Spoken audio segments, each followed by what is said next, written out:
Friends, welcome back to the Wild at Heart podcast here in the week of October 10th. Happy fall, everybody.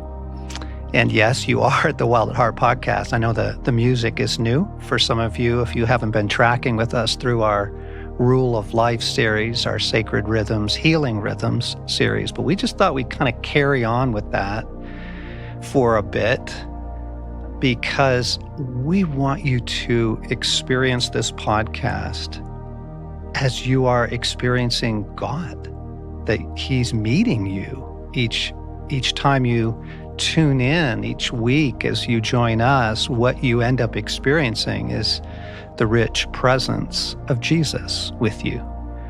So we're going to take a moment, as we've been doing, to first just give everyone and everything to God.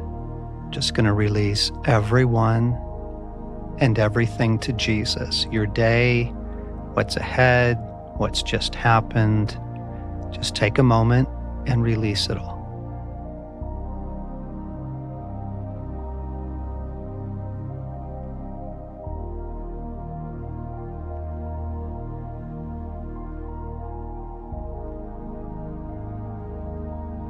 And now we just pray, Jesus, heal my union with you. Restore our union, Lord. Meet me here today. Nourish me, strengthen me. Yes, through the stories, through the teaching, but mostly through your presence, God. In my car, with me on this walk, here in my apartment, at the gym. Meet me here. Nourish me here. I need you, God. We just felt that would be a better way to enter into the podcast in this season. And I think this week, you're going to enjoy what we have for you. We are turning a corner. We're leaving the Rule of Life series in the rearview mirror now. Alex and Alan are with me here this week. Hey, guys. Hey, John. Hey, John. And we want to just tell some stories. We want to circle back around. There is a practice here that has become so ingrained in our lives, such a part of the way we live and operate and make decisions and find joy, that we want to put it back on the table for everybody. And that is hearing the voice of God, hearing your Father speak to you, hearing Jesus say stuff to you, hearing the Holy Spirit. And it's just been so helpful. It's been a rescue. And we just thought we want to tell you some stories and talk about this practice again, because it's so life-giving. Yes. Yep. So guys, we're just going to jump in with some storytelling, and then we'll unpack some things for folks. So I'm curious about recently, your life, navigating the things you're navigating. What is current, and how is listening for the voice of God, trying to tune in, trying to hear Him? Where's that been helpful lately? Well, I've got a current one, real current. This week, I was faced with trying to decide a Thanksgiving week plan. And my mom is 82 years old, lives in Texas, and of course, we're here in Colorado, so I don't get to see her as much as I'd like if we were in the same town or state. And so she is taking a trip, the first trip since COVID hit, so in years, to go see my sister for Thanksgiving, which is in another state. And so my sister's flying down to get her, bringing her to her family. My mom's sister and her family will be there. My sister's daughters and just a ton of related family. And so there's only my sister and me, and she invited me to bring my family up and all be together. And on the surface, it's a no-brainer. You just go, well, yeah. Oh, yeah. Because my wife and kids have not seen my mom since the funeral of my stepfather 3 years ago because of COVID and my mom wanting to be cautious. So first time for them to see her literally in about 3 years. And so the temptation, the gravitational pull, guys, is to, well, let's start pricing out planes and travel. And so we did. And let's make the pro and con list of, here's why we should go. But on the other hand, and so I found myself getting into that. And then we paused and realized we haven't even really asked God anything about this.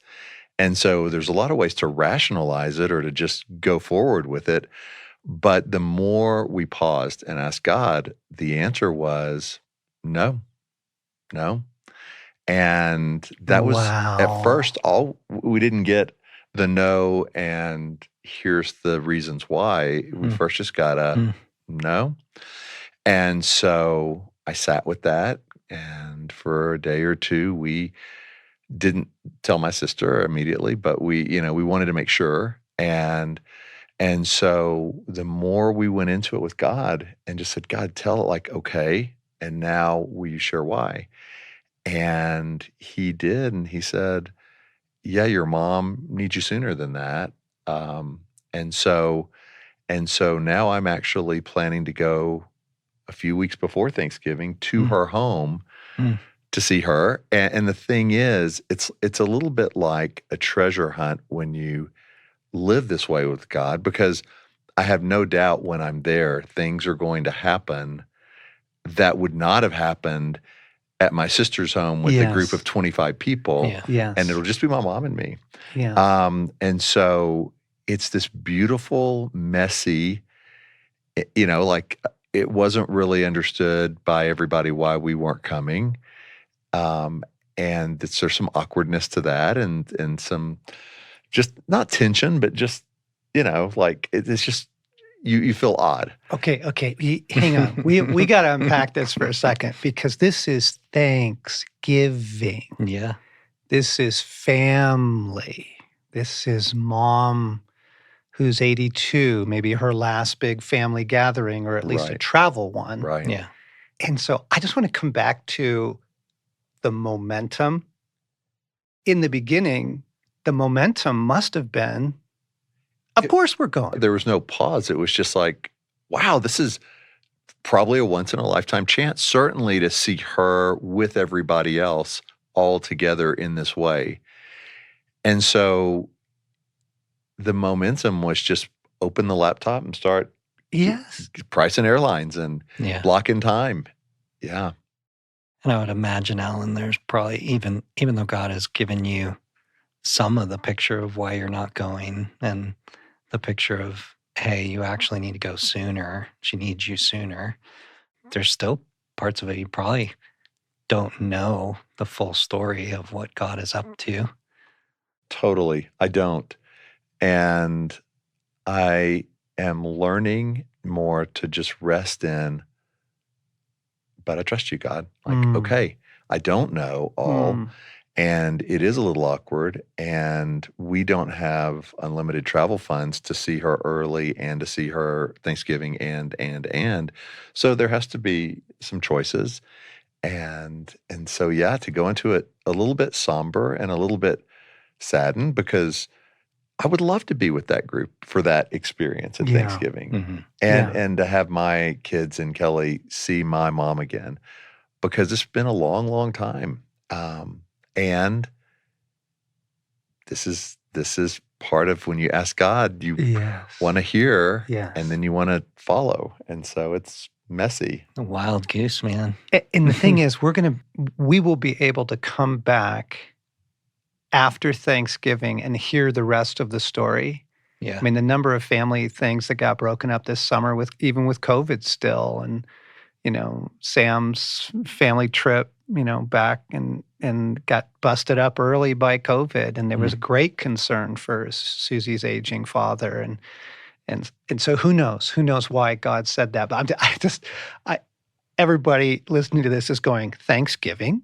You can mess with Thanksgiving? Like, you can ask God about that?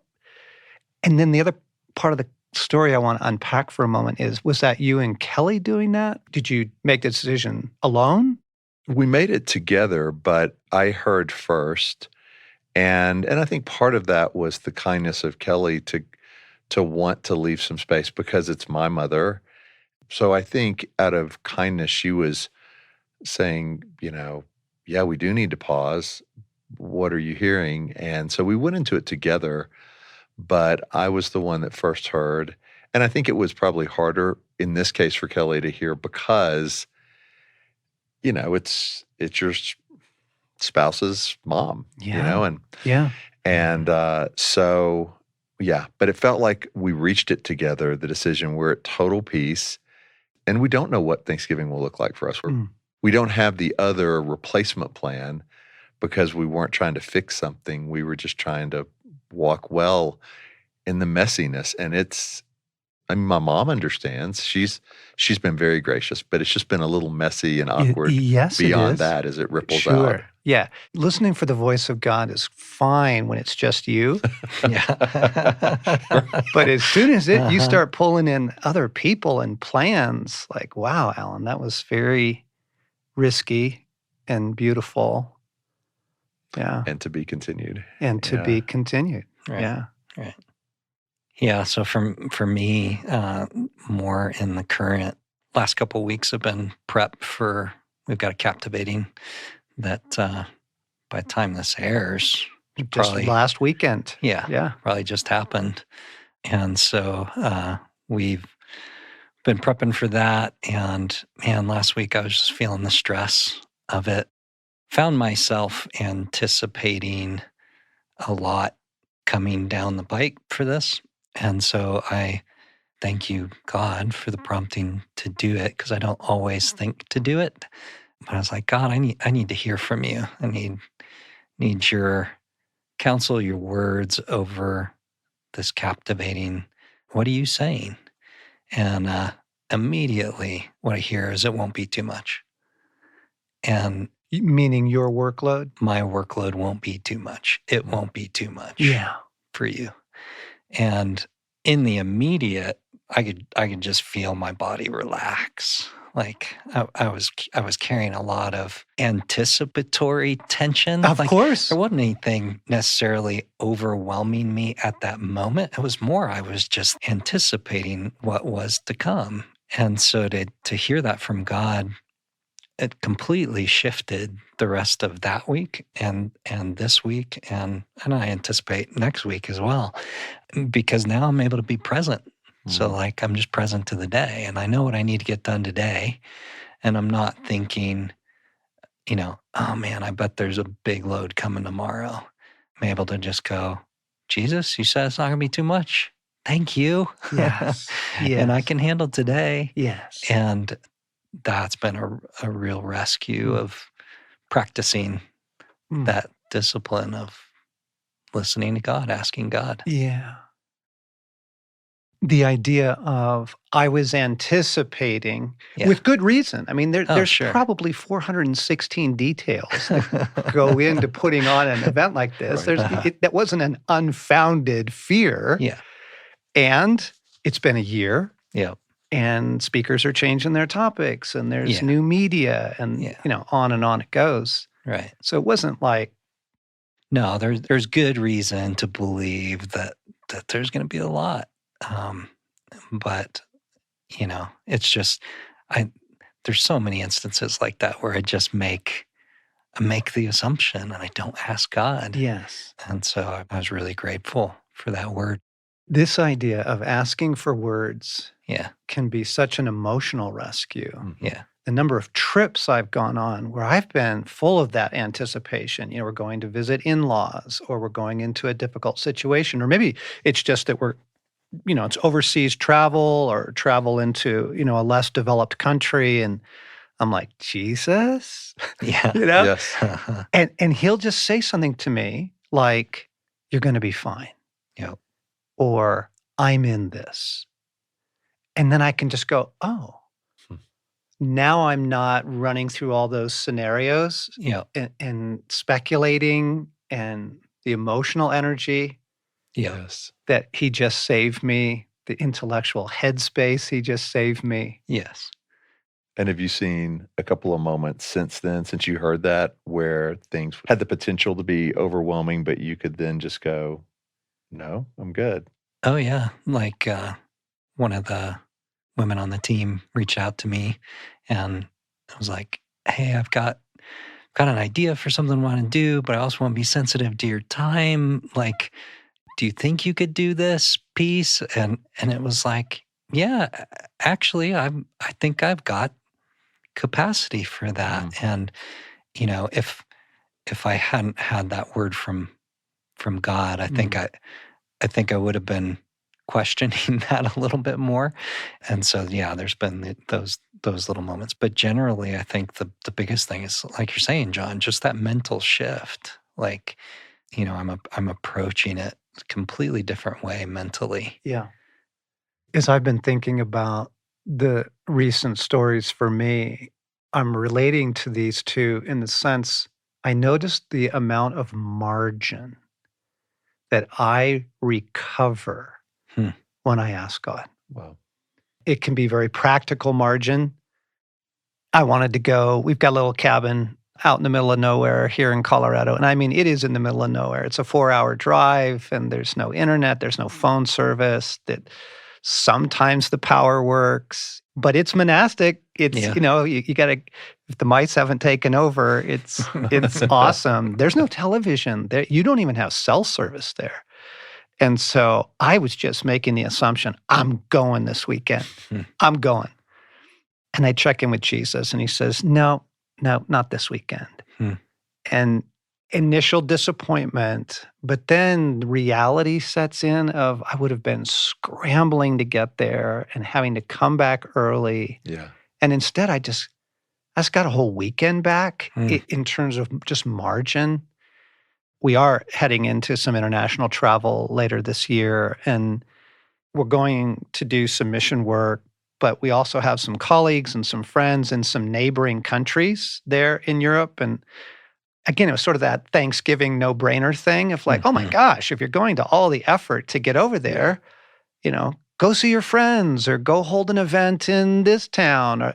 And I asked Jesus about it, and he just went, no, none of that. Yeah. Rescue. Yeah. I was about to dogpile this trip, right? Yep. And it would have been exhausting. And so, yeah, I'm just thinking through, and these are no stories, and I have, yes, stories as well, but even down to something as simple, the margin I'm getting back, the number of times this week I have asked Jesus, hey, should I give so-and-so a call? And he goes, no, they're fine. I go, whoa, I just got an evening back. It's huge. Yeah. So I'm recognizing it in emotional margin for you. Yes, right. Right. And big holiday family margin for you. And I'm getting it in these small spaces as well. Yeah. Yeah, it's huge. Right? We do it for joy. We do it for rescue. We do it for wisdom. Please counsel us on things. But we wanted to begin telling some stories because it's so encouraging to hear other people say, really? Wow, you can ask that? You can invite God into your Thanksgiving? You can invite God into your day? You can invite God into your emotions? Like, wait a second, that would be wonderful. Yeah. But it's so easy any given moment of any given day to just plow ahead, right? Like for all of us, it's almost like, oh yeah, I didn't ask God, or whoa, wait a minute, let's back up. Rather than sometimes leading with that. Like God waits to be asked, and if we just plow ahead, then we plow into a lot of not good stuff. Yeah, Ellen, when John sent us the message saying, hey, would you guys come in the podcast studio? Let's talk about some stories of how you've been hearing God, listening to God lately and in the past. And so I sat down to kind of think through what stories would I want to share. And I started realizing, oh my gosh, I make so many assumptions. Like I don't ask God as much as maybe I should. And it was a little eye-opening to me, and in a good way. Like I'm encouraged already by going, oh man, there's so many ways I just kind of run ahead and go, well, yeah, of course I'm supposed to do that. And I don't stop and and ask God. And I think I do miss out on a lot of Hmm. rescues or diversions that God, I think he's still kind. I think Yes. he's still helping me, in my life, and things are working in a direction that God's involved in. But I think I miss out on some treasures, quite honestly. There's a momentum. Yeah. Just to Yeah. name that, there is a momentum to things. Yeah. There's just a momentum to our day. Yeah. And, by 9:00, I'm in blast. Yeah. Right. I'm in blast mode. I may have had a lovely, quiet time with Jesus a couple hours earlier in the morning, but there's things to get done. Yeah. Yeah. And then there's real momentum to family things, holiday things, work things, expectations, other people waiting on you. So, yes, the natural gravitational pull is not to practice listening for God's voice. What do you think about this, Lord? What do you think about that? When people are in a hurry for something back from you in terms of a response, and you say, I'm just waiting until I hear from God, that's not like the okay, normal pattern for most human life. So it's like throwing kind of a shockwave through the whole dynamic of what's going on. But honestly, I'm trying to say that more because in the past I might have just said, well, I need a little more time to think through it, or we just haven't had a chance to get together yet, Kelly, and I need to, and just to kind of own to the world the weirdness of going, I'm still asking God and I don't know the answer yet. It is disruptive, but it's true. Can we get t-shirts? Own the weirdness. Own the weirdness. Yeah, no question. And now actually, I enjoy the weirdness. I do. Like, my publisher is on me right now. Resilient has gotten such a wonderful response, and Yes. people are really, really finding it helpful. And so they're like, okay, what's the next thing? What's the next thing? And my response is, I have no idea. Which is not what most authors are trained to say when a publisher asks that. I honestly have no idea. Yeah. I haven't heard from God yet. Your publisher needs to write a book on what it's like to work with you, because there's so many moments you disrupt that world in ways that they aren't used to. Yeah, yeah. Okay, so here's another category of play. Hearing the voice of God in the category of play. Has there been some joy there? Has there been some goodness this year? And Yeah. Going back to just the summer, some of the listeners remember that I'd been longing for the ocean and hadn't been in 6 years. And so didn't think I was going to be able to do it last summer, but was just holding it loosely. And we're getting an April, May timeframe, which is getting late to try to plan a beach trip, in Florida or wherever it would be. And so I was just praying and saying, God, will you just tell me if because our kids are getting older. They have plans, jobs, college. If we're going to coordinate this, and what God would say, and it felt very playful, although at the time it was a little nerve-wracking, was, I'm not going to tell you, I'm going to show you. And so, to be clear, he spoke, right, and what you heard was, I'll show you. I'll show you. Yeah. So I kind of filled in the blank of, I'm not going to tell you. But Yeah. I was saying, just tell me, give me a yes or no. Yeah. Like, I just want to hear. And unlike the Thanksgiving situation where I did hear a no quickly, and sometimes we hear yes to things, I didn't hear a yes or no, just I'll show you. And so it felt like God was inviting me to just be eyes open, have a sense of wonder and expectancy. But the flesh part of me was like, come on, because it's getting closer and closer. And so I'm watching and waiting and feel like it's probably not going to happen, but he was going to show me, but he didn't say he was going to show me yes. He could be showing me no. And so over time, it ended up being a really beautiful month because piece by piece, he would show me that he was inviting me to the ocean. So it started with getting invitation from this family that we had never met, but they follow the ministry and the podcast. And so they said, we'd love for you to come stay at our place. And I was like, that's it. And then, but I knew that wasn't quite it, because then it's like, but wait a minute, the travel costs, the flights, For a family? like Yeah. you're talking $3,000 to get just the flights. And so there's a place now, but the rest of and God's like, I'll show you.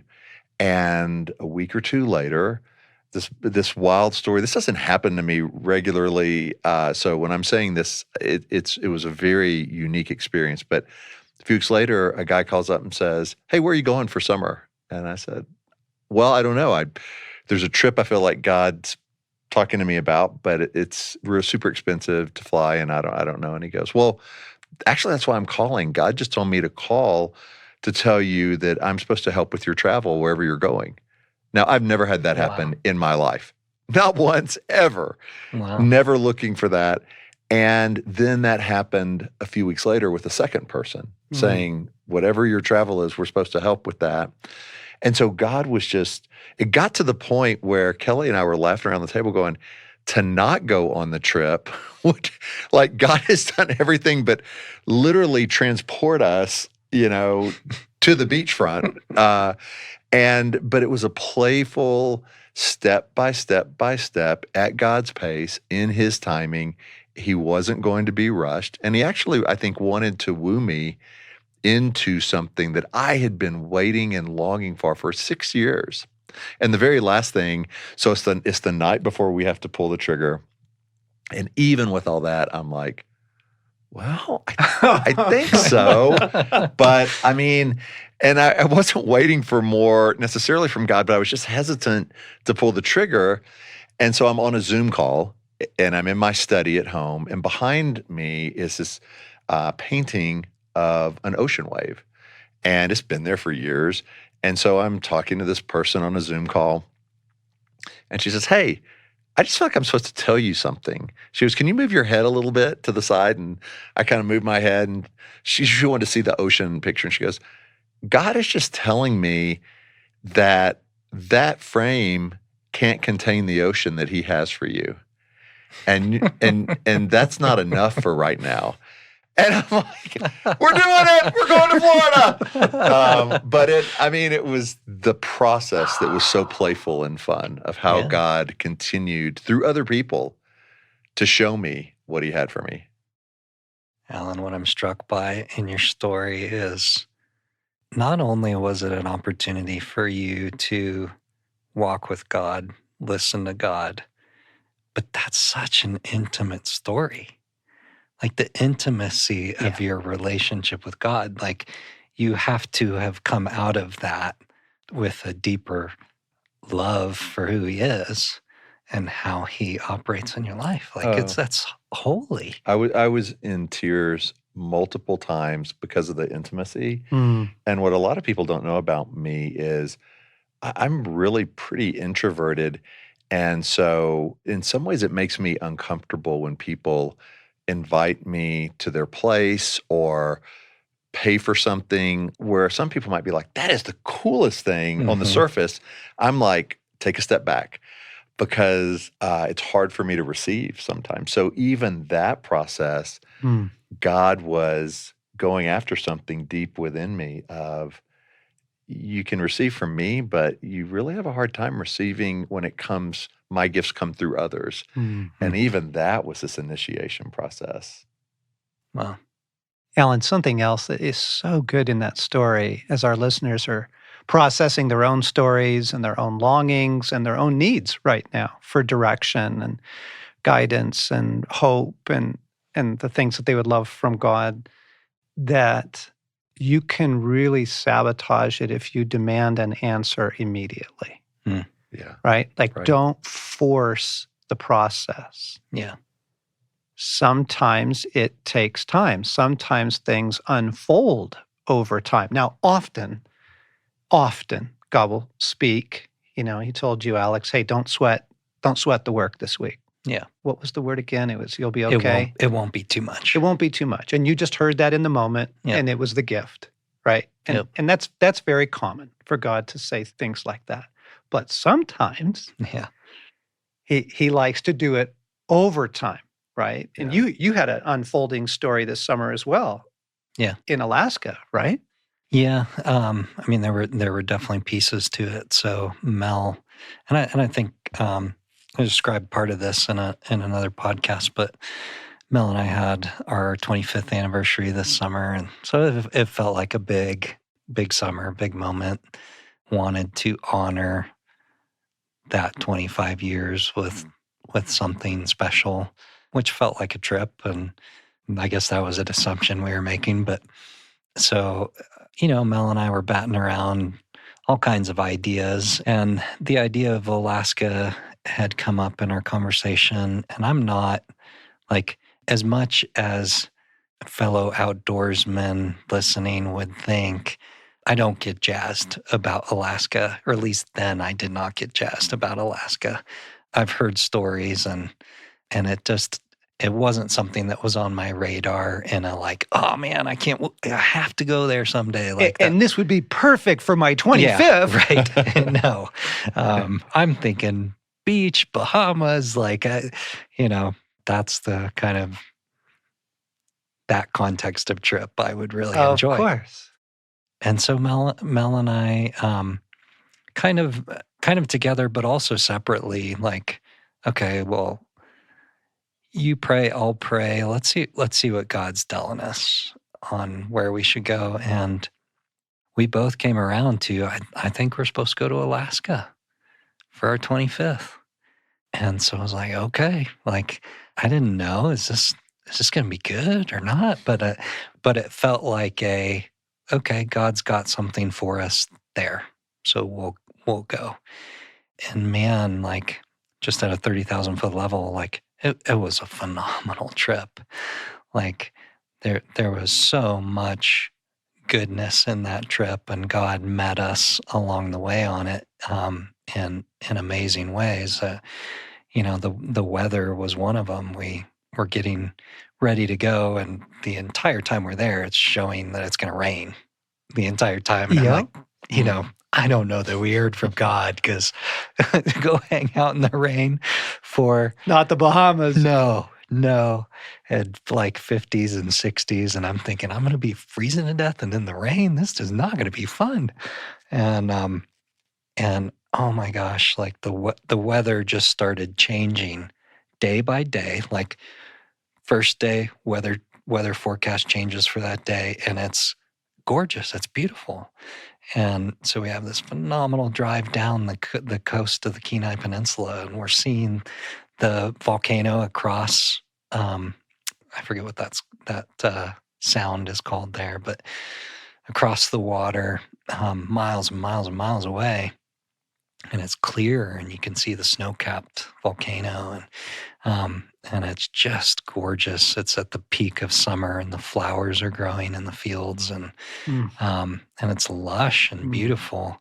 And so it was such a gift, and each moment on the trip, it was like that. It was like, yeah, but then the rain's going to start here, and then the rain backed up later, and the place that they had told us, there you are going to have rain, no doubt.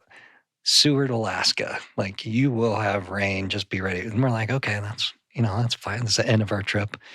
And the sun comes out, and there's blue sky, and we were doing a kayak trip on the ocean, and our guide is like beaming, because she's like, it's been raining for so long, and such a beautiful day. This is wonderful. Like, we had so much fun. So, yeah, just, that was a rescue, right? It was the perfect 25th anniversary trip.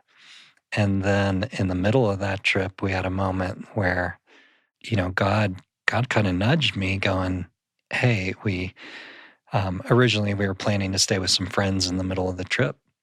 And I just felt God's nudging of, hey, you should book a VRBO for that part of the trip. And I'm like, I can't do that. It'd be rude. Like, they've already offered for us to stay, and like, Totally. I'm telling them last minute that we're not going to stay with them, and that'll sound weird, and like, but I felt God prompting, and I'm like, okay, God, like I trust you, and so we find this place on a lake, and up north of where they live, and so I sent a message, and I'm like, hey, feel like God's telling us we should stay at this VRBO, and so we're gonna do that, and can't wait to see you. We're still gonna spend some time with you, but we're gonna stay at this VRBO. And I still felt bad doing it, and only after the fact did I find out that they were I didn't know this. They were actually that week in the process of selling their house. So they were staging their home for showings to be sold. He was going through a job change that week. And so it was like, oh my gosh, we would have hit your house with all this stress that you guys are under. And like, and they were being super kind of like, they didn't tell us that because they didn't want us to worry about that. But like God knew, and God was there for them, and God was there for us. And like, and it was just this win-win. Yeah. And so, it was really, really a beautiful story of walking with God. Friends, we're just going to take a moment and play some music and let you sit with whatever is being stirred in you as you listen to these stories.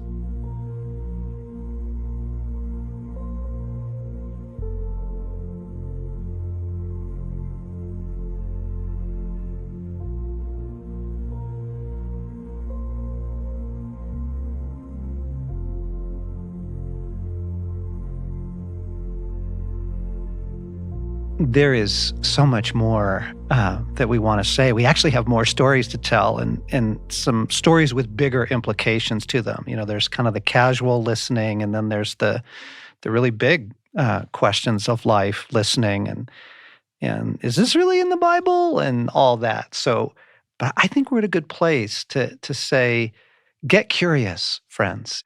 Like Alex was admitting, we all listen, but we don't listen often enough.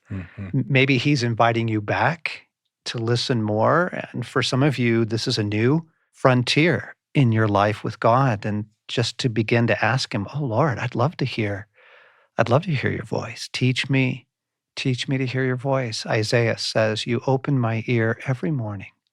Open my ear like one being taught. And of course, that famous passage in Revelation where Jesus says, I stand at the door and knock. If anyone hears my voice and opens the door, I'll come in and we will share a meal together like good friends.